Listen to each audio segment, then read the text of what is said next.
আপনাকে সবাই বিশ্বাস করে, আপনাকে সবাই ভরসা করে, আপনার উপরে অনেক মানুষের জীবন নির্ভর করে। আপনি কি জানেন? আসসালামু আলাইকুম, কেমন আছেন সবাই? আশা করি সবাই আছেন ভালো। আজকে ছোট্ট করে একটা ভিডিও বানাবো, পাশে থাকবেন, খুবই ভালো লাগবে। সবারই কাজে আসবে, সবারই জানার দরকার, সবারই বোঝার দরকার বিষয়গুলো। তো চলুন ভিডিওটা শুরু করা যাক। আপনি পড়াশোনা করে শিক্ষিত হয়ে সরকারি চাকরির জন্য ঘুরতে ঘুরতে পথের দুবলা মারতেছেন, সরকারি চাকরি হইতেছে না।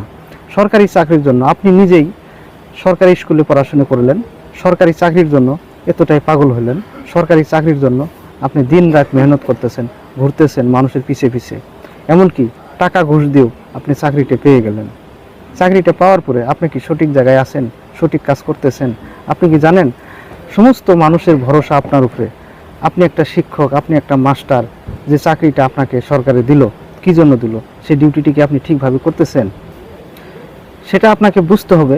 আপনার উপরে অনেকগুলো বাচ্চার জীবন নির্ভর করতেছে, অনেকগুলো ভবিষ্যৎ আপনার উপরে লক্ষ্য করে চায়া আছে।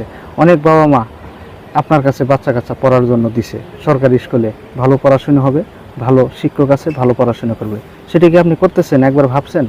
আপনি সরকারি চাকরির জন্য এত পাগল হইলেন, সরকারি চাকরি পাইলেন, কিন্তু অথচ আপনার যে নিজের বাচ্চাটা প্রাইভেট স্কুলে পড়াইতেছেন, তার মানে এখানে কি বোঝা যায়? তার মানে এখানে আপনি ডিউটি ঠিকভাবে করতেছেন না। আপনি যদি ঠিকভাবে ডিউটি করতেন তাহলে কিন্তু আপনার বাচ্চাটা প্রাইভেট স্কুলে যাইতো না। তার মানে আপনি এখানে ডিউটি ঠিকভাবে করতেছেন না। সরকারে সমস্ত সুবিধা দিছে, বিল্ডিং বানায় দিছে, সমস্ত বই কিতাব খাতা সব কিছু সরকারে দিতেছে, আপনাকে বেতন দেয়। এত সব কিছু দেওয়ার পরেও আপনি যদি আপনার ডিউটি ঠিকভাবে না করেন, ভালো করে আপনি কাজ না করেন, ভালো করে আপনি বাচ্চাদেরকে শিক্ষিত না করতে পারেন, শিক্ষা না দিতে পারেন, তাহলে এই বাচ্চাগুলোর ভবিষ্যৎ কি হবে? একবার ভাবছেন কি? আপনি তো আপনার নিজেরটাই ভাবতেছেন, সরকারি টাকা খাইতেছেন, নিজের বাচ্চাটা প্রাইভেট স্কুলে পড়াইতেছেন, নিজের ভবিষ্যৎ দেখতেছেন, কিন্তু সমস্ত মানুষের ভবিষ্যৎ আপনার উপরে চেয়ে আছে। সমস্ত বাচ্চার, গ্রামের যতগুলো বাচ্চা আছে, এই বাচ্চাগুলোর ভবিষ্যৎ আপনার মুখের দিকে তাকায় আছে। আপনি কেন ঠিকভাবে ডিউটি করেন না? আপনি যদি ঠিকভাবে ডিউটি করেন, একটা মাস্টার যদি ঠিকভাবে ডিউটি করে, তাহলে প্রত্যেকটা বাচ্চাই ভালোভাবে পড়াশোনা করতে পারবে। গ্রামের যে মানুষগুলো আছে প্রাইভেট স্কুলে পড়াইতে পারে না, সবারই কিন্তু সমর্থ নাই। তো আপনি আপনারটা দেখতেছেন, সবারটা কেন দেখেন না? যদি আপনি ঠিকমতো ডিউটি করেন, ঠিকভাবে যদি আপনার ডিউটিটা করে যান, তাহলে একটা প্রাইভেট স্কুলে একটা বাচ্চা যাবে না। প্রাইভেট স্কুলে বাচ্চা কেন যায়? তার মানে আপনি ডিউটি ঠিকভাবে করেন না, আপনি পড়াশোনা ভালো করে করাইতেছেন না, পরিবেশ ভালো দিচ্ছেন না।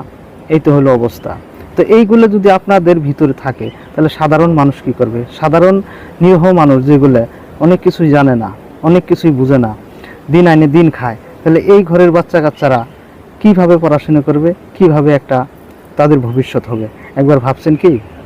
প্রত্যেকটা মানুষকে আমি বলতে চাই যে আপনারা যারা সরকারি চাকরি করতেছেন, সরকারি বেতন খাইতেছেন, আপনারা ডিউটি ঠিকভাবে করেন, তাহলে অনেক বাচ্চা কাচ্চার ভবিষ্যৎ ভালো হবে। সবাই আপনাকে দাম দিবে, সবাই আপনাদেরকে ইজ্জত করবে। আপনারা সঠিক জায়গাতে যে জায়গায় আছেন, আপনাদের কথা সবাই শুনে, আপনাদের উপরে সবাই ভরসা করে।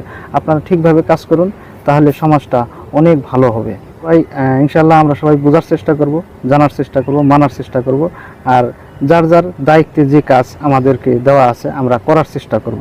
তাহলে সমাজটা বদলিবে, অনেকটাই ভালো হবে। তো সবাই ভালো থাকবেন, সুস্থ থাকবেন। ধন্যবাদ সবাইকে।